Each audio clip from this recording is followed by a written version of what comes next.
What's up guys, Janey Brown here with Under Armour to share my keynote today from Fear to Fearce.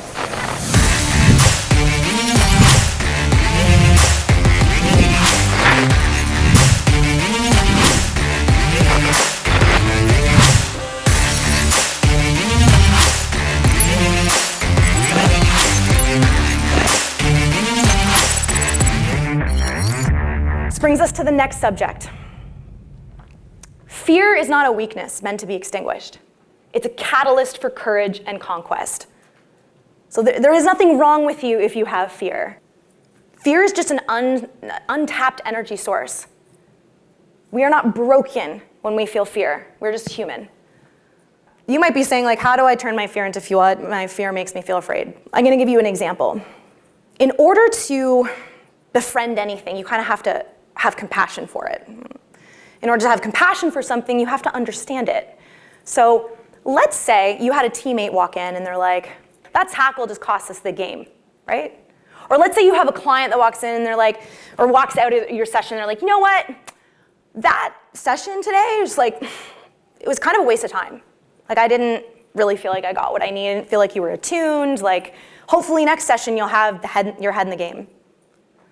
So your teammate says this to you, your client says this to you. Out of context, you might look at that and go, okay, I don't really need these people. You might pull away, you might get defensive, you might not want to speak to them, you might want to fight them. I don't know what your reaction is, but the reaction is going to be closed down and contracted and negative, probably. But what if you knew your client that said, you know, that was shit, that session, what if you knew that they were going through a really nasty divorce? Or what if you knew your teammate that said that tackle cost us the game, like you lost us the game? What if you knew that they lost a family member to death? Chances are, if you understand the hurt that resides behind the people that are eliciting the hurt, you're going to have a little bit more compassion for them.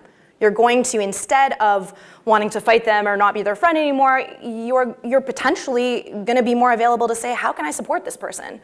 They're really harsh, and that was really hurtful to me, but I see that they're only saying that because they're hurting. It's not to say put yourself in harmful situations, but it is to say that you might be able to have compassion for someone that's hurting if you know that they're hurting. And it's the same with your fear. When you can fundamentally understand the function of fear and the fact that fear is just your security guard 24/7, helping you stay alive, then you can stop coming down on yourself so hard when you feel anxiety or fear. You can stop judging yourself so harshly and have more compassion for yourself. So let's understand fear a little bit better. We'll start with the science of fear, very, very light stuff, the body on fear.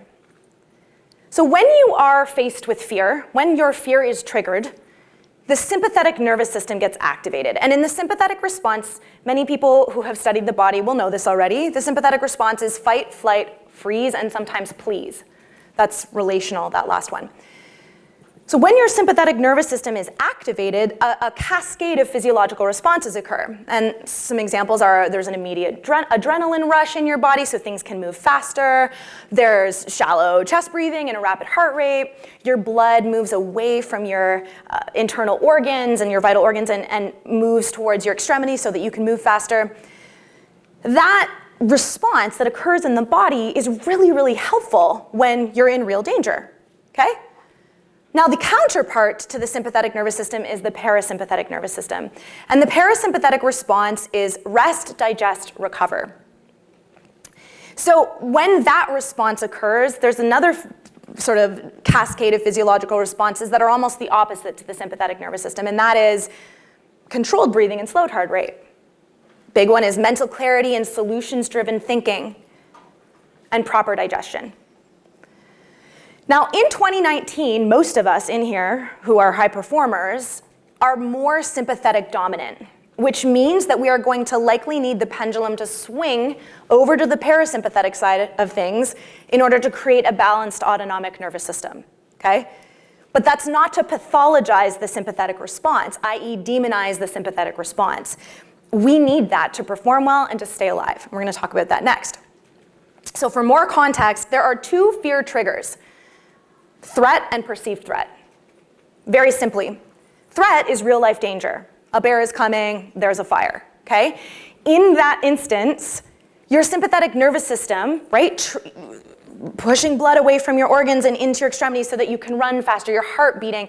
In the instance of real danger, you escaping or fighting or having the adrenaline and the hormonal balance that you need in order to save your life is really, really imperative, right? But then the other fear trigger is perceived threat. And that's negative mental narrative triggered by external factors like getting on stage or going into tryouts, fitness testing, competitions, things like that. And the issue is that the body can't tell the difference between the two.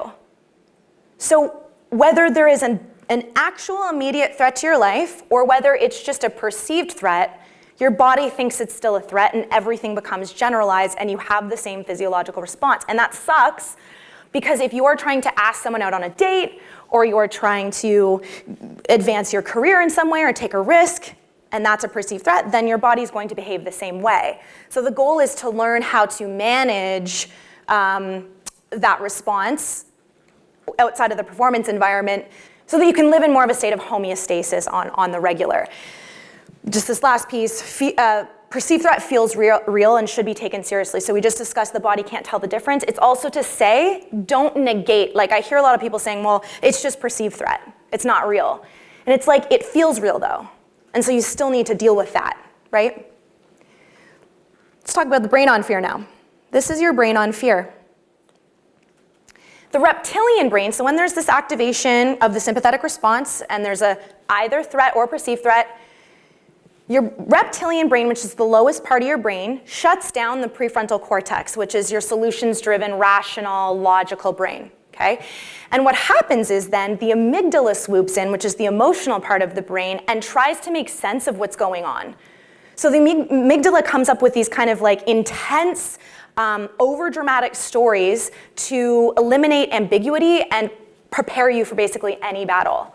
When that happens, these responses occur: panic and irrational thoughts, inability to concentrate or remember, excessive worrying and fantasizing about worst-case scenarios, overwhelming emotion and upset, harsh inner critic and self-doubt, that's a big one, an overall sense of feeling out of control. And so the amygdala just goes, I don't really care like what's happening, all threat is a potential danger. It just doesn't matter. Everything is dangerous, everything is generalized. So when that happens, again, that's super useful when your life is actually being threatened, right? But when it's not, again, when you're trying to get into a situation where you're advancing your career, overwhelming emotion and upset isn't really great, right? Inability to concentrate and remember isn't cool when you're trying to deliver a speech or like take your athletes through a session. So there's a double-sided coin to all of these responses in both the body and the brain. Now, when the amygdala is active and it's seeing all these threats as dangerous, it produces these emotional stories told by what I like to call the inner trash talker, or as some of you might know, the inner critic. And common stories told by the inner critic in my research and with my clients are things like this. This is in perceived threat, okay? So things like, I don't deserve this opportunity. Not as good as my teammate. I'm afraid the audience will laugh or criticize or humiliate or judge me. I'm afraid of disappointing my coaches. I'm afraid of failing my athletes. I'm underprepared. I need to be more perfect. The list literally goes on. I've never heard a statement told to me by one of my clients that doesn't break down into these two core issues. Underneath these statements lies these two core issues. Who I am is not enough, and I am unworthy. When you figure out what the root of those two sentences attached to, it is a collective human fear. So break those two sentences down even further, and what we found is that they are connected and rooted in this core collective human fear. Now, some people might have an adverse response to that. No, that's not me. We'll see.